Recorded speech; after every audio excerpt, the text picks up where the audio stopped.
พี่น้องเอ๋ยบ้านเมืองเกิดเดือดร้อนย้อนคนห้างสิ้นธรรม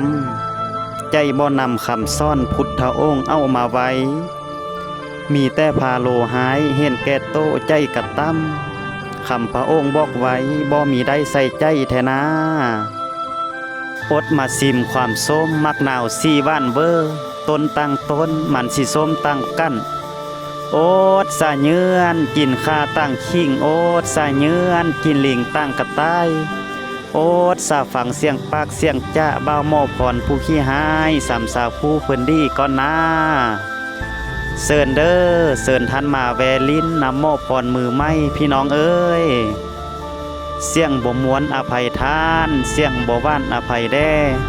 เสียงบ่มวนให้ติใหม่เด้อเสียงบ่ใส่ให้ติตู้เสียงเป็นย่อยูย่อแย่สิเอาแต่มันเป็นแล้วอ้าว10 นิ้วอันให้แว่นซองแค่นบจอกกอคอกับนมัสการพ่อแม่ครูบาอาจารย์เล่าพระภิกษุสงฆ์องค์สามเณรทุกหุกทุกองค์ด้วยความเคารพข้องขน้อยและก็ขอนับถือสบายดีมายังพ่อแม่พี่น้องทุกท่านทุกคนผู้ที่มีจิตเลื่อมใสมีใจศรัทธา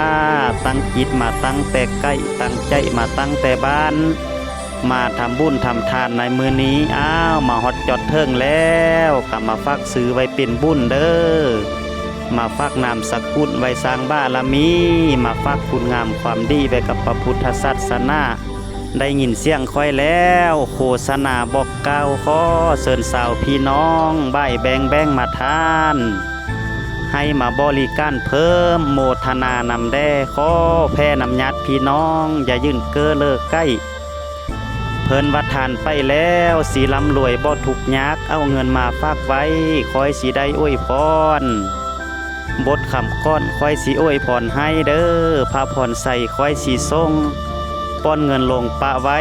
ประนมนิ้วใส่เสี้ยนเอาอันนี้ก็เป็นภาพเต็มมือบุญดอนใส่เนาะมวนหลายเด้ได้ไปเบาไปว่าได้ไปจ่ายพญานำพ่อแม่ครูบาอาจารย์แลกเปลี่ยนเหียนหู